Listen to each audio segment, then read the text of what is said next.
Bienvenido a este nuevo podcast. Estamos en Smart Medical. Hoy tenemos un invitado especial, nuestro querido colega kinesiólogo Oscar Vera. Él es jefe de salud digital del Hospital Metropolitano. Hoy vamos a hablar sobre un equipo nuevo que se está introduciendo al mercado. Es un equipo de la marca Axen, una marca alemana. Y el modelo es el Lira 2. ¿Sí? Bienvenido, Oscar, a este conversatorio. Agradecido de tu presencia. Gracias, Jorge. ¿Cómo estás? Buenas Bien, tardes. bien, ¿y tú? ¿Cómo te ves? Bien, también. ¿Sí? Todo bien. ¿Tu trabajo? Sí. Hoy vamos a abordar un poco este ventilador, desde, ¿cierto?, cómo se utiliza, idealmente con algo práctico, ¿cierto?, Sí. con tu experiencia que podamos observar. Y para comenzar nos gustaría que tú nos pudieras introducir un poco en este mundo, porque hay muchos kinesiólogos, enfermeras u otros profesionales de la salud que no están tan cercanos a la UCI. La UCI es un espacio bastante restringido, ¿verdad? Entonces, cuéntanos un poco cómo se maneja o qué tipo de pacientes se dan en estas UPC, estas unidades, ¿cierto?, de paciente crítico. Sí, mira, en general, la unidad de paciente crítico es una unidad muy variada, igual del punto de vista del paciente, de la realidad que se vive y de los equipos en general. Acá la clave, ¿no es cierto?, de trabajar en una UCI es el enfoque que se da al trabajar con el multi-equipo, ¿ya? Porque antiguamente era o el médico o la enfermera y después fue el kinesiólogo, pero ahora en esta nueva era la clave, ¿no es cierto?, del trabajo en multi-equipo y se integran, ¿no es cierto?, los técnicos en enfermería, el equipo de rehabilitación que está compuesto, ¿no es cierto?, por kinesiólogos, terapeutas ocupacionales, fonoaudiólogos, psicólogos, y las nutricionistas, etc. Entonces, el tipo de paciente que llega actualmente a las UCI depende también del perfil de cada hospital y de cada centro. En general, en el que yo me desempeño, el perfil partió en un origen siendo respiratorio por el COVID, porque era un hospital de campaña, el Hospital Metropolitano, hasta el 2022, y después el 2023, como se acaba la alerta sanitaria con respecto al COVID, pasamos a ser un hospital médico de atención médica con pacientes respiratorios, que seguimos con ese perfil, pero se integraron otras patologías. Y estas patologías no son quirúrgicas porque el hospital no tiene para absorber por ahora la parte quirúrgica, ¿ya? Es un proyecto que viene a futuro, pero dentro de las necesidades el hospital por ahora es netamente de atención médica. Por ende, el perfil de los pacientes en su mayoría son respiratorios.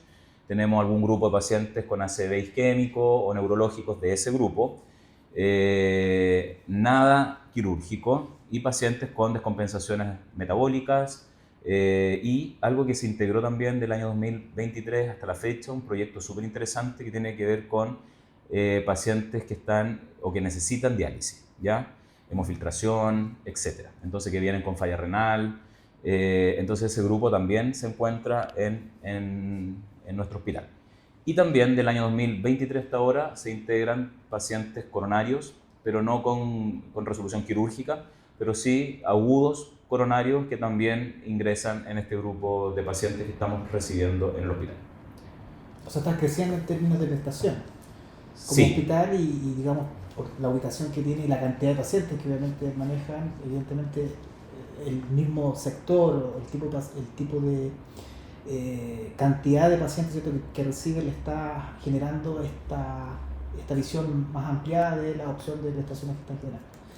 así es. El hospital en general, como dices tú, en la ubicación que está, que es como el corazón de Providencia, absorbe todo lo que es la red metropolitana, pero principalmente la red oriente. Entonces llegan muchos pacientes del Hospital Salvador, del Instituto del Tórax, del Instituto Geriátrico, etcétera, y tenemos que absorber esa demanda. Es un hospital que tiene 180 camas, dentro de eso tenemos 12 camas UCI, y tenemos que resolver temas de la red metropolitana, pero también en su prioridad de la red oriente.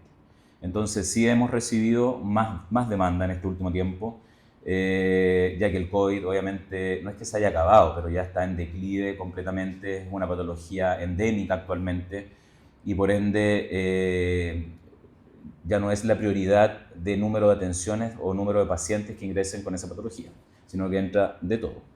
Perfecto. Ahora, estas unidades me imagino que se deben equipar con ciertos implementos, equipos, qué sé yo, con características específicas. Y vamos a decir que todos estos pacientes potencialmente podrían caer en una UCI por algún grado de descompensación, ¿verdad? Cuéntanos un poco cuál es el tipo, o qué diferencias tiene el equipamiento que se usa en una UCI, desde un ventilador, quizá un monitor o cosas que digamos se ocupan para manejar estas crisis agudas en este tipo de pacientes. Sí, principalmente tenemos en la UCI el equipamiento es vital. Tenemos que tener, ¿no es cierto?, desde tanques de oxígeno portátiles hasta obviamente una red de gases, tanto de oxígeno como de aire comprimido, que esté en buen funcionamiento. Otra cosa es la parte del equipamiento, que tiene que ver desde los ventiladores pesados o invasivos, ventiladores no invasivos, cánulas de alto flujo, que son coayudantes, ¿no es cierto?, de la terapia respiratoria en este caso, y también la monitorización continua que tienen que tener los pacientes críticos. Eso es súper importante, ya que la monitorización continua nos va a dar una lectura de lo que está ocurriendo en el momento con el paciente desde el punto de vista hemodinámico. Y de eso se encargan principalmente la parte de enfermería y médica en la lectura de eso. Pero también los demás equipos profesionales que trabajamos, ¿no es cierto?, en la unidad de pacientes críticos, también tenemos que tener las habilidades técnicas de poder dar una lectura de esa interpretación hemodinámica, porque es parte de la terapia que uno va a implementar, sobre todo lo que es la terapia ventilatoria, porque también hay una repercusión en la hemodinamia en los pacientes críticos. Así que, y la rehabilitación igual. La rehabilitación también conlleva a un cambio hemodinámico en estos pacientes, entonces también tenemos que tener esas condiciones y esas capacidades técnicas de poder dar esa lectura e interpretación. O sea, esta lectura que tú dices, mucho más transversal a todo el equipo de UPC en el fondo, deben manejar, si bien son prestaciones distintas, a ese mismo paciente tienen que tener la capacidad de poder conocer cómo funciona, cuáles son las cosas que se debe observar de un ventilador, un poco ya entrando en camino, digamos, a este tipo de equipo. Te refieres a que tanto enfermera, médico, obviamente, que son los que principalmente están observando en términos muy generales al paciente, kinesiólogos y otros profesionales, terapeutas, ¿cierto?, también se capacitan en esta área y también deben conocer el cómo funciona un equipo. Así es.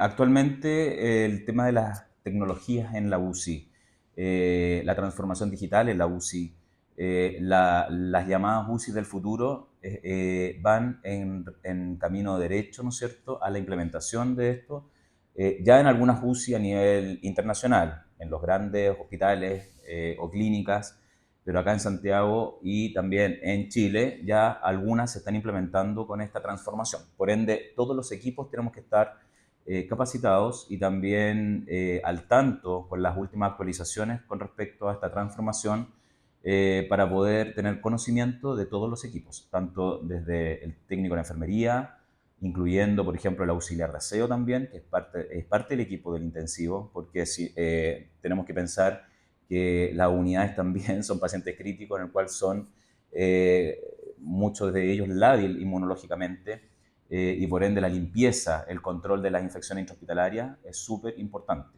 Y entonces ese rol es transversal a todo el equipo. Y ellos también se encargan de la limpieza, por ejemplo, de los equipos en la fase final, cuando ya en este caso, por ejemplo, el kinesiólogo dejó de ocupar el ventilador, lo deja, le hizo una limpieza general, pero el que finaliza esa limpieza para poder ser usado después con otro paciente es el auxiliar de servicio. Entonces, esto tiene que ser transversal y todos tienen que estar en la vanguardia y en la capacitación con respecto a los nuevos equipos y a las tendencias digitales en relación a la implementación de las tecnologías en la UCI. Perfecto. Sabemos que hay modos clásicos que se habla, ¿cierto?, en la UCI, obviamente dependiendo de la condición del paciente y la respuesta. Háblanos un poco de ese tipo de modalidades ventilatorias y los modos que se utilizan finalmente en este tipo de pacientes. ¿Cuáles crees tú que son las más utilizadas y que podemos observar, ¿cierto?, en este tipo de ventiladores que vamos ¿cierto?, un poquito más presentar? Cuéntanos un poco sobre eso. Tenemos las modalidades ventilatorias actualmente han aparecido bastante. Tenemos desde modalidades convencionales o tradicionales hasta nuevas modalidades en ese sentido. Dentro de eso Las convencionales o tradicionales tenemos, ¿no es cierto?, los modos controlados, y dentro de ese grupo también están los asistidos controlados, que se dividen, ¿no es cierto?, en volumen control y presión control. Y tenemos, por otro grupo, los modos sincronizados, como es el conocido SIMB, ¿no es cierto?, que es la ventilación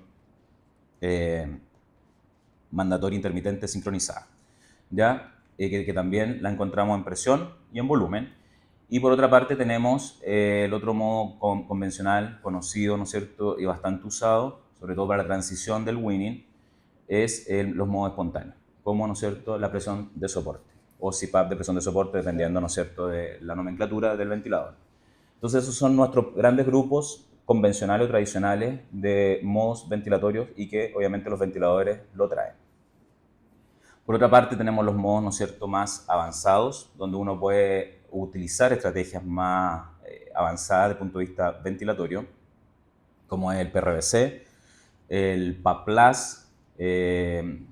el AVAPS, etc. Entonces, esos modos ventilatorios son muchas veces poco utilizados, pero dependiendo, ¿no es cierto?, del centro y del jefe médico, en este caso de UCI, es cómo tú lo puedes usar y cómo lo puedes implementar en algunos grupos de pacientes.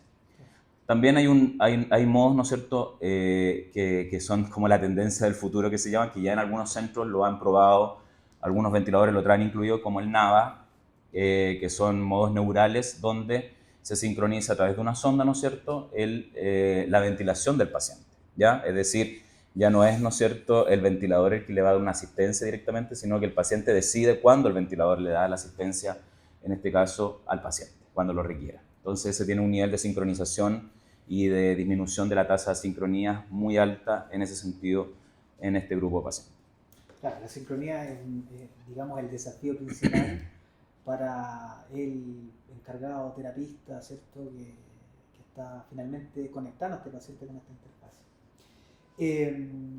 Respecto a estas condiciones que muchas veces se dan en el pulmón, ¿no? ¿Cómo podemos evaluar a través de las mediciones que nos prestan estos ventiladores que hoy, ¿cierto?, nos permiten ese tipo de evaluación? ¿Qué mediciones podemos hacer con un ventilador hoy?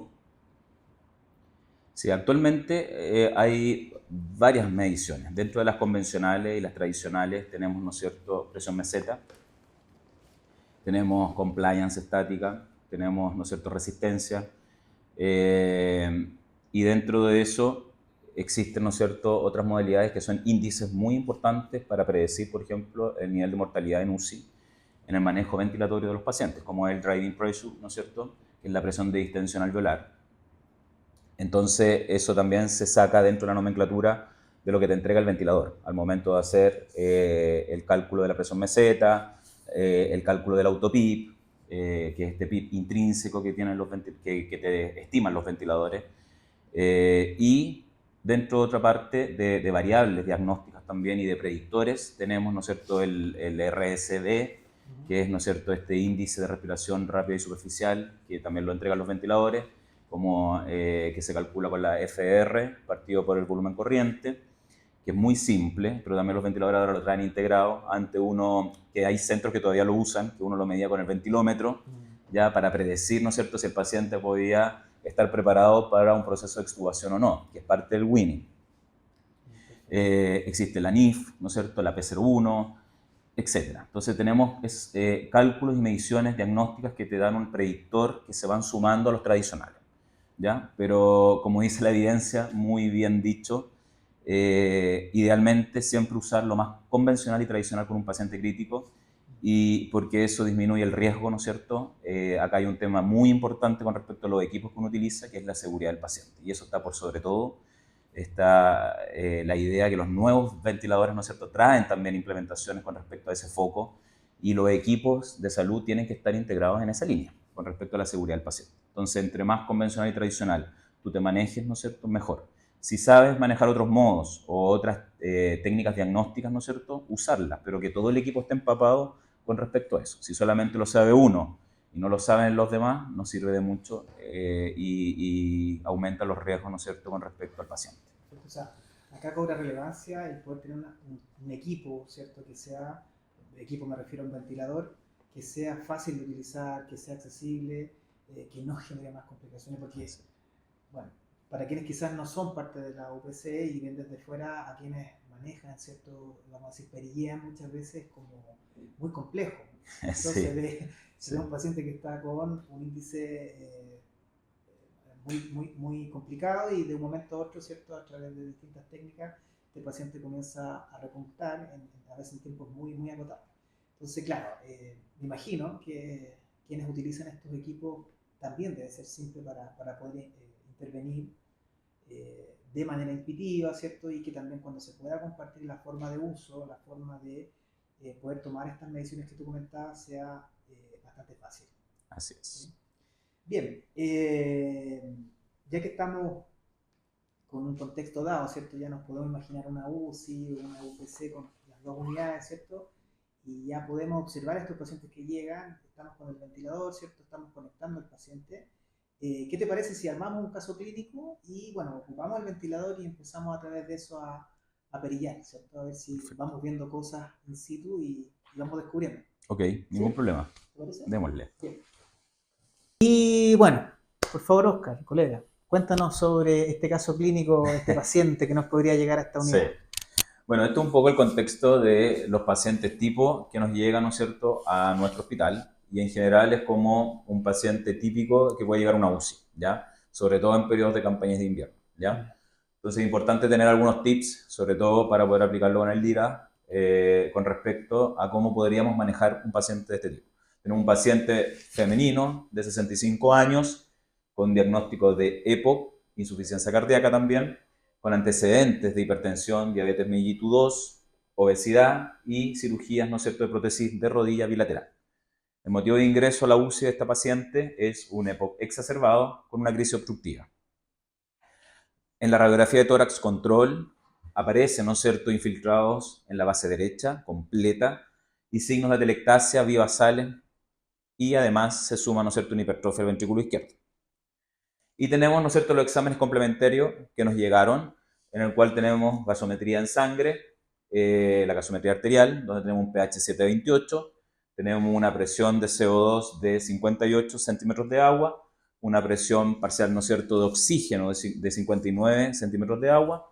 Los niveles de bicarbonato están en 29 mil equivalentes decilitros y la saturación de oxígeno en 88% en este paciente. Ya. Entonces, este es el contexto de nuestro paciente, ¿ya? En el que nos va a llegar a nuestra unidad. ¿Qué hacemos con este paciente inicialmente? Obviamente tenemos que, mientras aplicamos todo lo que es la terapia de medicamentos, inhalatoria, corticosteroides, para poder disminuir lo que es la crisis obstructiva en su primera fase, eso nos toma tiempo, no es así automático. Sí, broncodilatadores de corta duración nos va a hacer un efecto inicial, pero esta paciente es crónica, como podemos ver, tiene una EPOC y una insuficiencia cardíaca. Además, es obesa, que también es un componente que nos va a alterar lo que es la mecánica pulmonar en ese sentido y lo que tiene que ver con esta crisis obstructiva que no nos va a ayudar nada. Entonces, esperando los efectos, en este caso de los broncodilatadores, del efecto corticoide, tenemos que dar ayuda con respecto, ¿no es cierto?, a esta terapia. Y por eso le damos una asistencia ventilatoria a este paciente que está ya ventilada en la primera fase, en el cual está con una insuficiencia respiratoria aguda sobre crónica, porque esta paciente es crónica. Si nos damos cuenta, tenemos los niveles de CO2 elevados, donde hay un bicarbonato que está compensando, está hipoxémica, pero es dentro del contexto también del paciente. Por eso uno define que esta es una insuficiencia respiratoria crónica, pero que está cursando con un cuadro agudo, porque tenemos infiltrados, hay atelectasias bivasales, lo cual está cursando probablemente, no lo sabemos, con una neumonía que está agudizando su cuadro de EPOC. ¿Ya? Este paciente te va a llegar entonces desde la urgencia, me imagino, pasa por las distintas unidades y te llegó a la UPC. Ya, vamos a decir, con un pretratamiento de manejo agudo, ¿cierto? Como tú comentabas, con los broncodilatadores, los corticoides. Te llegó a la unidad, ¿cierto?, con estos gases, estos parámetros y te tocó ahora conectar, ¿cierto? Cuando partes con este paciente, ¿qué es lo primero que ves o cómo lo manejas desde el punto de vista más respiratorio? Porque claramente tiene otras condiciones metabólicas asociadas, ¿cierto? ¿Cómo partimos en el ventilador desde esta presentación? ¿Cómo está pensando este paciente? Así es, Jorge. Inicialmente este paciente, como dices tú, llegó desde la urgencia. Entonces tenemos que accionar todas las señales con respecto a cómo podemos ayudarla porque va a caer, ¿no es cierto?, en falla respiratoria probablemente y tenemos que anteponernos a ese hecho. Por ende, el manejo inicial va a ser, ¿no es cierto?, primero sedarla completamente con la escala de SAS, mantenerla en nivel 1, idealmente como está con una crisis obstructiva aguda, está reteniendo CO2, tenemos que ver otros signos en el ventilador que cumplan, ¿no es cierto?, con criterios de obstrucción. Probablemente también es necesario aplicar bloqueo neuromuscular para que no tenga ningún trabajo respiratorio de la musculatura respiratoria y podamos nosotros hacer nuestro trabajo desde el punto de vista ventilatorio y también que los fármacos hagan su efecto en el tiempo, que son los fármacos broncodilatadores. Entonces, en esa primera acción la manejamos, ¿no es cierto?, con modos convencionales. Idealmente, el más adecuado para este caso es volumen control, ¿ya? Volumen control, idealmente, como un paciente obstructivo, tenemos que ir viendo, porque también podría ser, esto no es una receta de cocina absoluta, sino que esto es relativo. Puede que también necesitemos, dependiendo del comportamiento del paciente, pasar la presión control, ¿ya? Pero en una primera instancia, como tenemos que manejar volúmenes, porque tenemos gasometrías arteriales que están alteradas, tiene un paciente una capacidad residual funcional probablemente disminuida por obesidad o obstrucción, esté con autopip, un PIB intrínseco elevado de esta paciente, tenemos que manejar ese volumen y controlar el volumen, ¿ya? Por eso lo manejaría inicialmente en volumen control. Bien, entonces tenemos este paciente ya con el tratamiento, básicamente, bueno, más que el tratamiento de soporte, ¿verdad? Ventilatorio, para sostener, digamos, esta crisis aguda que está sufriendo y cómo nos vamos al ventilador, qué es lo primero que vemos, qué es lo que programamos, ¿cierto? ¿Cómo lo identificamos? Lo que dijiste para aclarar, es importante lo que dijiste tú y recalcarlo. El ventilador, ¿no es cierto?, no es un tratamiento, es un soporte.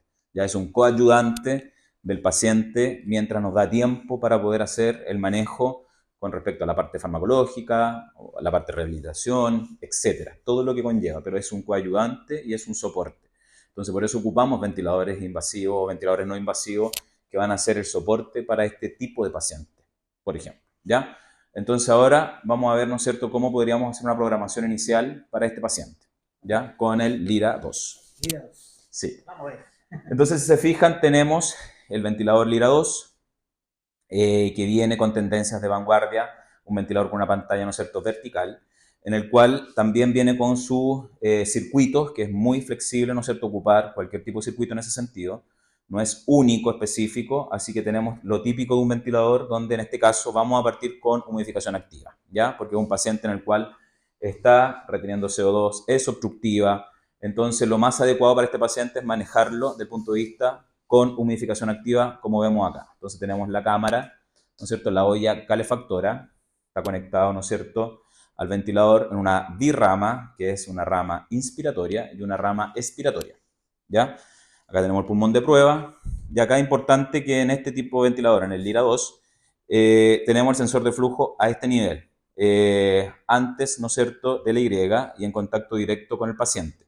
Entonces no es un sensor de flujo que sea directamente con hilo calefactor, sino que es un sensor de flujo que va directo, ¿no es cierto?, al paciente y que tiene acá sus sensores que se conectan, ¿no es cierto?, directamente al ventilador, ¿ya?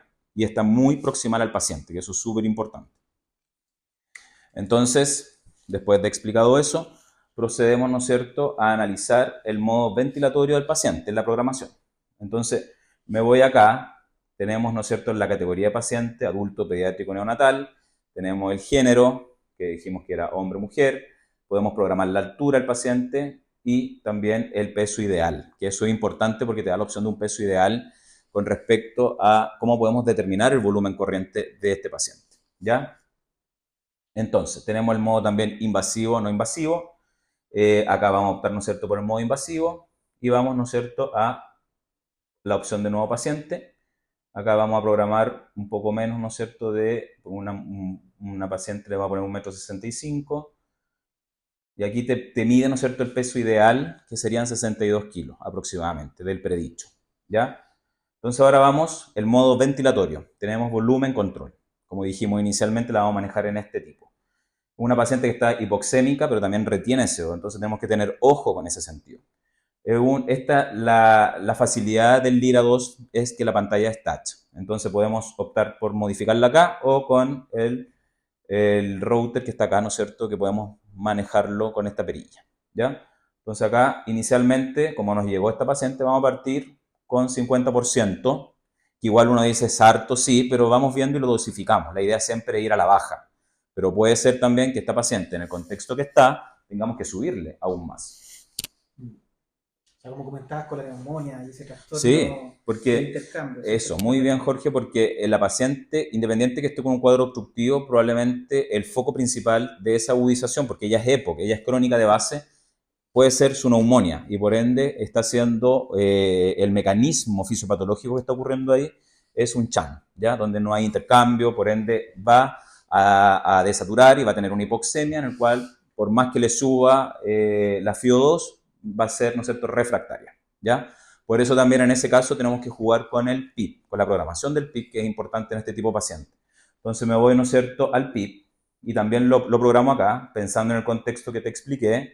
Podemos poner, ¿no es cierto?, partir con un PIP de 8 idealmente. Siempre en este contexto, una paciente obesa, obstructiva, que quizás está cursando con este CHAN, secundario a la neumonía, le vamos a poner un PIP de 8 hacia arriba, ¿ya?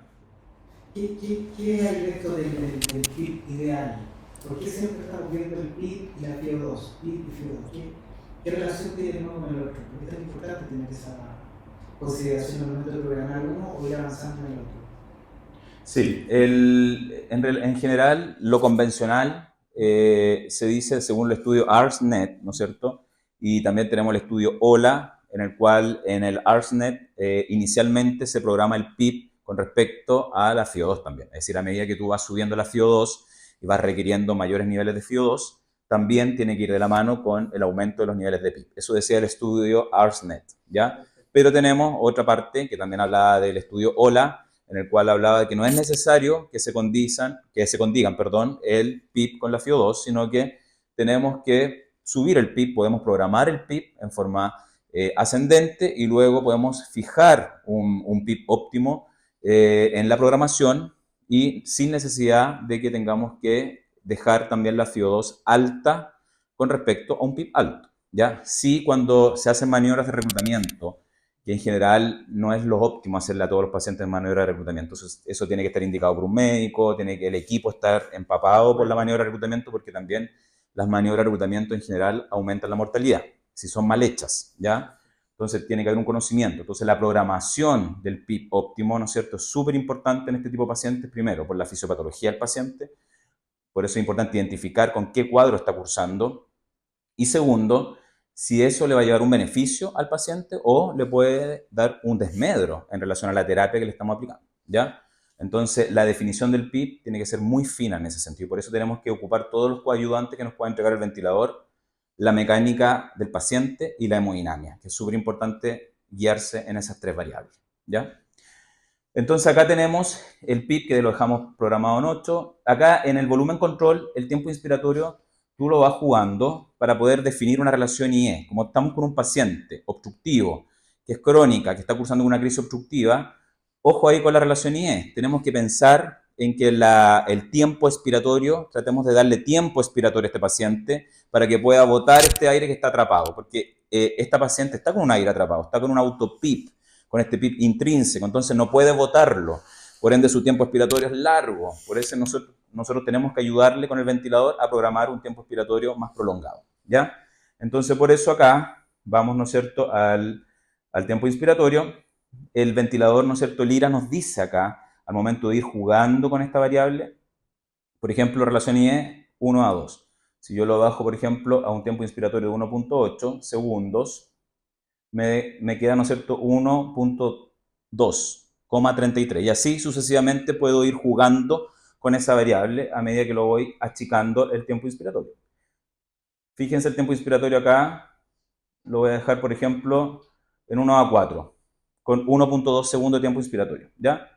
Y lo dejamos en 1 a 4, puede ser 1 a 3, 1 a 4, que es el ideal en este tipo de pacientes, ¿ya? O sea, por defecto se afectó el tiempo expiratorio, el programar el tiempo expiratorio. Así es. Y ahí modificaste la relación IE buscando más tiempo para para que pueda eliminar. Sí, en este caso, en este contexto, la paciente puede eliminarlo, para que no aumentemos este PIT intrínseco que tiene la paciente, ¿ya?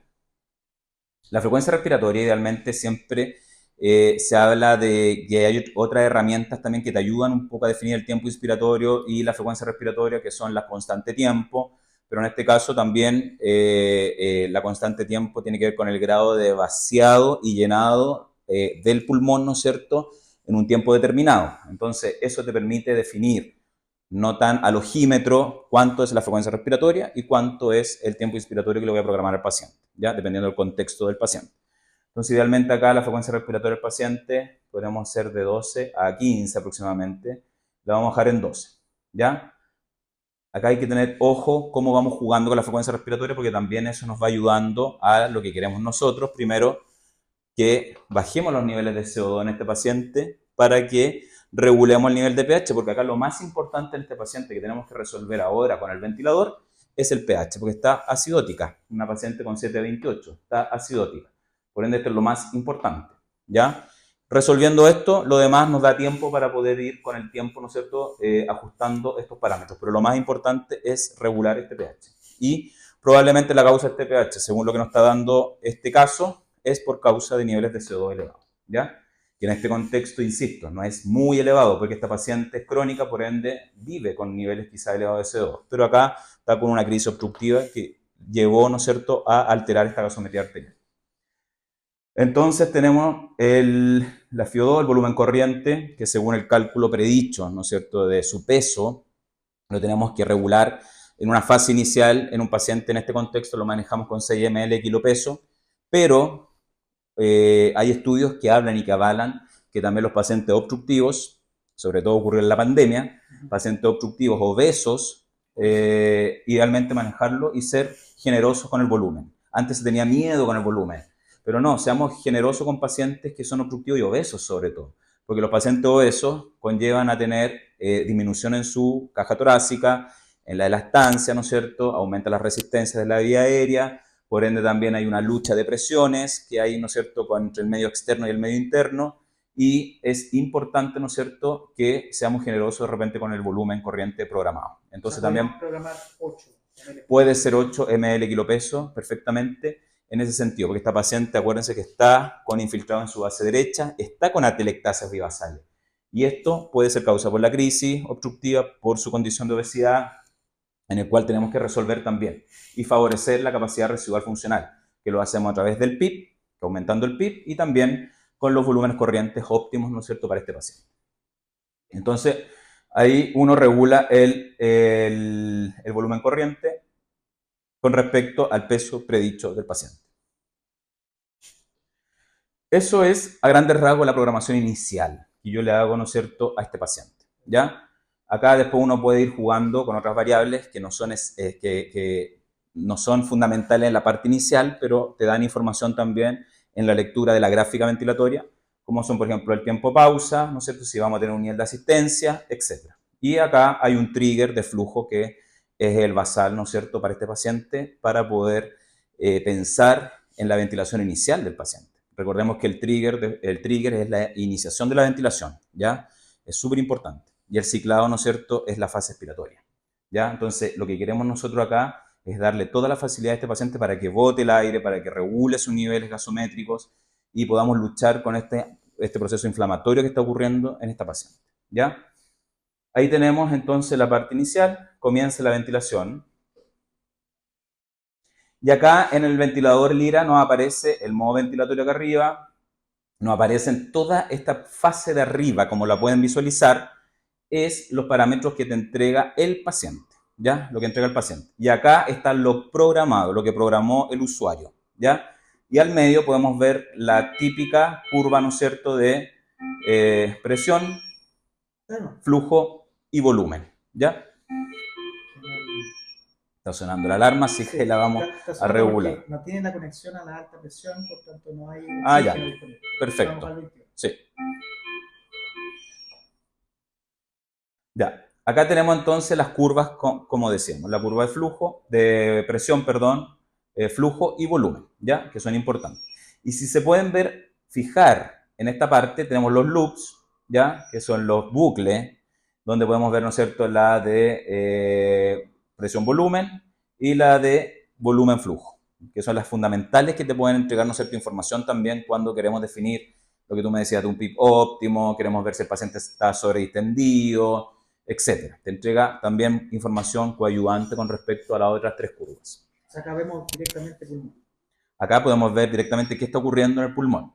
Insisto, en forma dinámica. Ya en forma dinámica, no estamos viendo el pulmón en forma estática. Y eso es lo que nos cuesta de repente porque lo estático es importante también. Como qué está ocurriendo en el momento, ¿ya? Pero acá nos está entregando en forma dinámica, ¿ya? Tenemos los valores, que también acá te pueden entregar una tendencia de valores, como la presión pico, ¿no es cierto?, los volúmenes corrientes, expiratorio, inspiratorio, presión plató, cuando hagamos, ¿no es cierto?, los tiempos de pausa, etcétera, la compliance estática, la dinámica, todas las variables que no se van a visualizar acá, o en esta parte, que es lo que te entrega el paciente, uno puede irse a la opción de valores y puede visualizarla acá con mayor detalle. Y uno escoge cuál quiere que se visualice acá, pero acá tenemos las esenciales, las que nosotros queremos visualizar y son las más esenciales en ese sentido, ¿ya?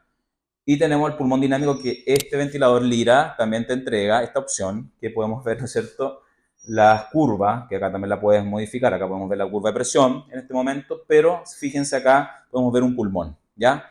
Cómo se comporta el pulmón, si está con restricción, podemos jugar, ¿no es cierto?, con el pulmón de prueba, restringirlo, obviamente va a aumentar la presión pico, en ese caso, ¿no es cierto?, fíjense cómo hace resistencia y cómo trata de luchar y la imagen lo muestra. Incluso la resistencia en vía aérea también. Hacia arriba, ahí está. Y esto es lo que le ocurre a esta paciente, esto es lo que está ocurriendo con esta paciente. Yo le estoy poniendo restricción acá al pulmón de prueba y fíjense que en la gráfica se muestra bastante bien y vemos, ¿no es cierto?, que las presiones pico se elevan también. Por ende, estábamos aumentando también la resistencia de la vía aérea. ¿Ya?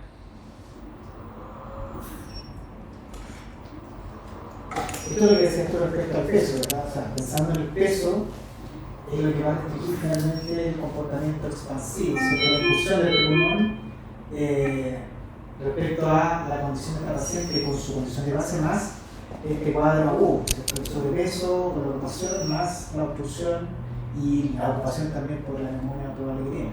Entonces, así es. Tenemos un pulmón muy restringido desde Sí, sí, porque acá podemos ver en el caso, un caso que quizás se está comportando obstructivo en todas sus variables, pero en temas de su obesidad, de su basal, tiene también un componente restrictivo, por ende también la paciente podría estar cursando con un patrón mixto también, en ese sentido, perfectamente.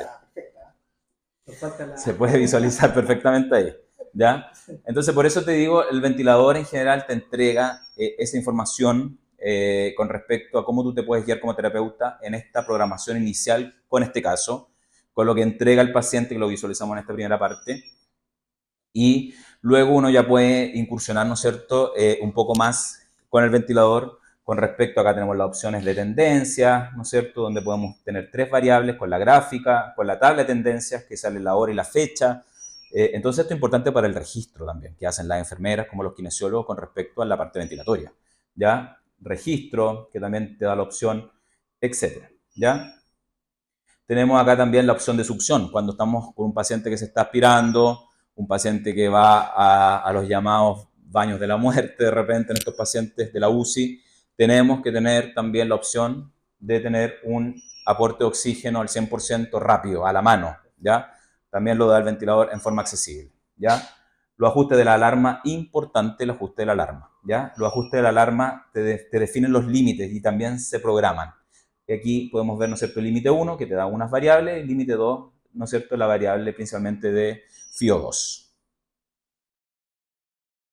Tenemos la opción función, que aquí en la opción función podemos ver maniobras, donde aquí podemos definir, ¿no es cierto?, la maniobra de medición de la pausa inspiratoria y la pausa expiratoria. Recuerden que la pausa inspiratoria vamos a medir presión meseta para poder calcular, ¿no es cierto?, nuestra presión plató también, como se llama, ¿ya? Y con eso el driving pressure, etc., ¿ya? La compliance estática también, todo eso. Y tenemos, ¿no es cierto?, la maniobra de pausa expiratoria, que ahí nos podemos definir, ¿no es cierto?, el PIB intrínseco del paciente o si tiene autopip el paciente, ¿ya?